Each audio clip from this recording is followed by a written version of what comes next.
ولی ہونا تو درکنار، ابرار کے رجسٹر میں، نیک لوگوں کے رجسٹر سے بھی خارج ہو جائے گا۔ حضرت خواجہ حسن بصری رحمۃ اللہ علیہ، ہاں ٹھیک ہے، حضرت خواجہ حسن بصری رحمۃ اللہ علیہ کتنے بڑے یہ ہیں، خواجہ حسن بصری نے 120 صحابی کی زیارت کی ہے۔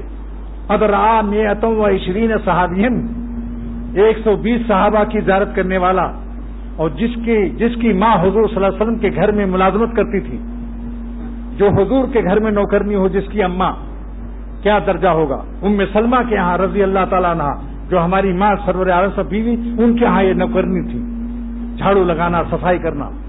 حضرت خواجہ حسن بصری پیدا ہوئے تو جب روتے تھے تو ام سلمہ حضور ہماری ماں ان کے اپنا چھاتی اپنا بچوں کو ہو جاتی ہے۔ ان کی اماں خواجہ حسن بصری کی حضرت عمر رضی اللہ تعالیٰ عنہ کے پاس لے کر گئیں، عرض کیا، اے عمر رضی اللہ تعالیٰ عنہ خلیفہ سرور عالم صلی اللہ علیہ وسلم کے، میرے بچے کو تحنیک کر دیجئے۔ سنت تحنیک یعنی کھجور کھا کر، میٹ چبا کر اس کا تھوڑا سا منہ کا تھوک میرے بچے کے منہ میں ڈال دیجئے، یہ سنت ہے۔ اپنے گھر کے بڑے بوڑھوں سے، علماء دین، بزرگان دین سے کرانا اپنے بچوں کے لیے تحنیک، اس کا نام کیا ہے؟ سنت تحنیک۔ حضرت عمر رضی اللہ تعالیٰ عنہ نے، کیا آواز کر رہا ہوں؟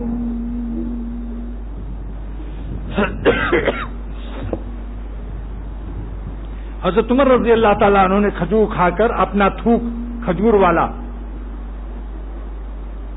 ان کے منہ میں ڈالا، تو اتنے بڑے ولی اللہ جس کے اسلام لانے پر تمام آسمانوں پر فرشتوں نے خوشیاں منائی تھیں، واستبشر اہل السماء باسلام عمر، ایسی مقدس ذات کہ جس کی موافقت میں کئی دفعے وہی نازل ہوئی،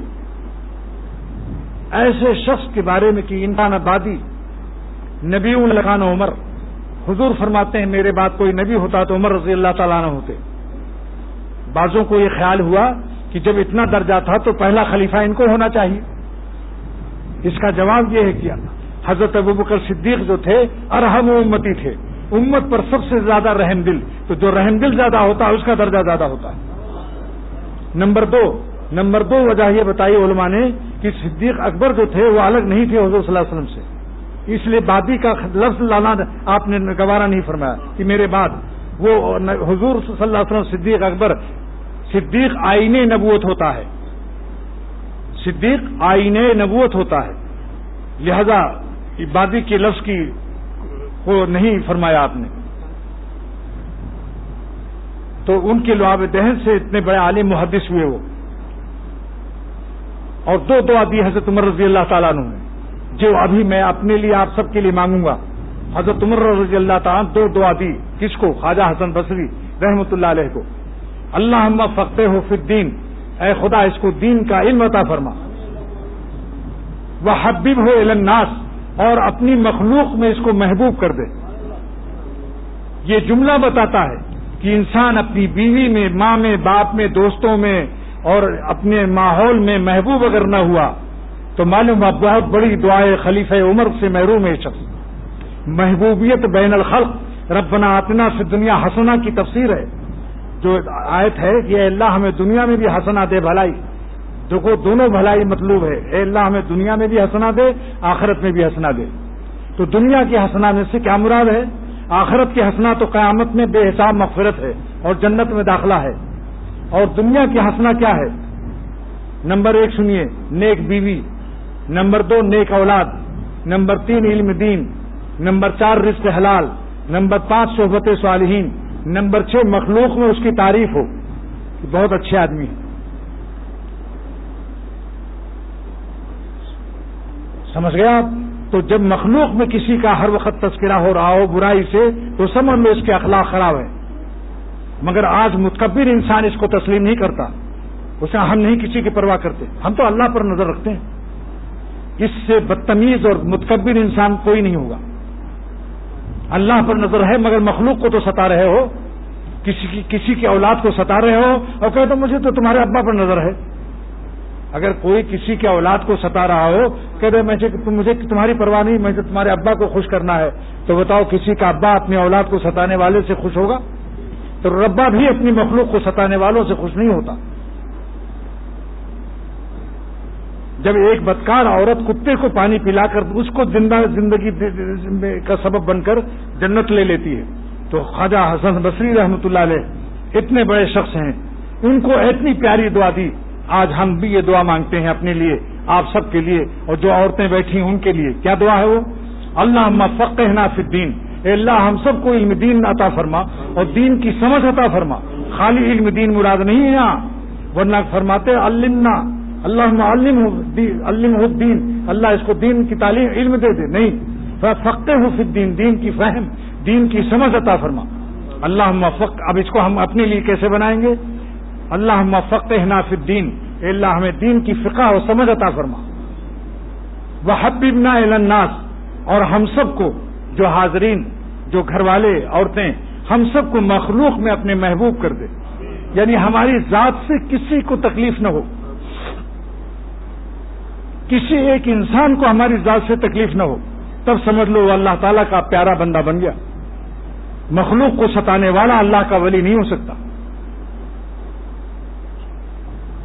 تو یہ دونوں دعا یاد کر لیجئے آپ لوگ، کیونکہ یہ ثناء خلق جو ہے، ثناء خلق، یہاں پر ایک بات یاد آئی، مخلوق کی تعریف ربنا آتنا فی الدنیا حسنہ کی تفسیر ہے. ایک بات یاد آئی، عرفات کے میدان میں سب سے اعلیٰ دعا کیا ہے؟ سب سے اعلیٰ جو حدیث سے ثابت ہے، لا الہ الا اللہ وحدہ لا شریک لہ لہ الملک ولہ الحمد یحیی ویمیت وہو علی کل شیء قدیر. آپ بتاؤ اس میں کوئی دعا ہے سوائے سے اللہ کے سوا کوئی معبود نہیں؟ لہ الملک، سلطنت اسی کی ہے، لہ الملک ولہ الحمد، تعریف سب اسی کی ہے. سارا پوری عبارت میں کوئی دعا نہیں ہے، اس کے اندر کچھ نہیں مانگا سوائے اللہ کی تعریف کے. اس کا کیا جواب ہے؟ اگر کوئی پوچھے کہ صاحب یہ کون سی دعا سکھائی حضور صلی اللہ علیہ وسلم نے جس میں نہ ہمارے لیے دنیا مانگی نہ آخرت مانگی، لیکن اس کو سب سے اعلیٰ دعا قرار دی گئی عرفات کے میدان میں؟ اس کا جواب علماء نے اور فقہاء نے کیا دیا کہ ثناء الخلق کریم، نہیں تو ثناء الکریم دعاؤں، ثناء الکریم دعاؤں،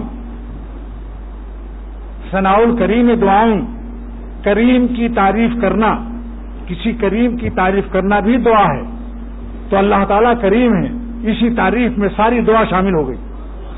یہ جملہ یاد رکھیے، ثناء الکریم دعاؤں، کسی کریم کی تعریف کی جائے، یہ خود دعا ہے،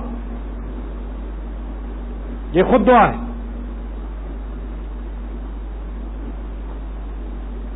تو یہ مخلوق میں اس کا تذکرہ حسن کہ بھائی ماشاءاللہ بڑے حلیم الطبع ہیں، بڑے ٹھنڈے مزاج کے ہیں، بڑے ضبط و صبر کے ہیں، اپنی بیوی کو بھی آرام سے رکھتے ہیں، دوستوں سے بھی آرام سے اخلاق سے رہتے ہیں.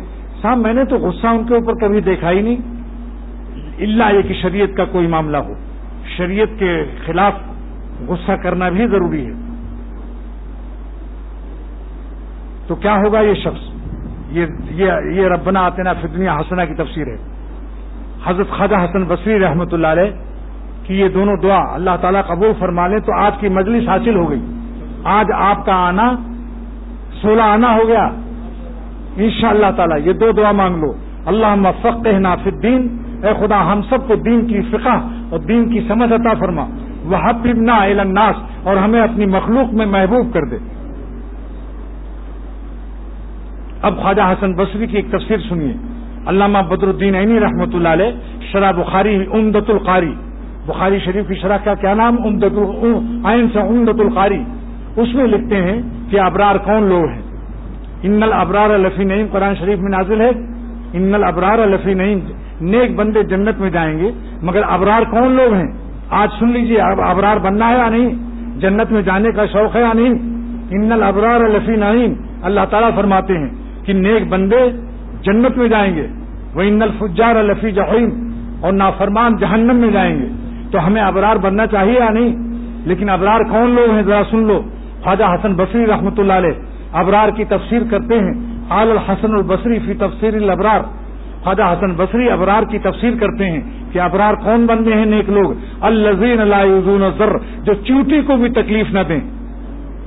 سن لو اس کو، بے خیالی میں جا رہے ہیں، چونٹیوں کا مرکز ہے، 10,000 چونٹیوں کا بل کے پاس، اسی پر پیر رکھتے چلے جا رہے ہیں.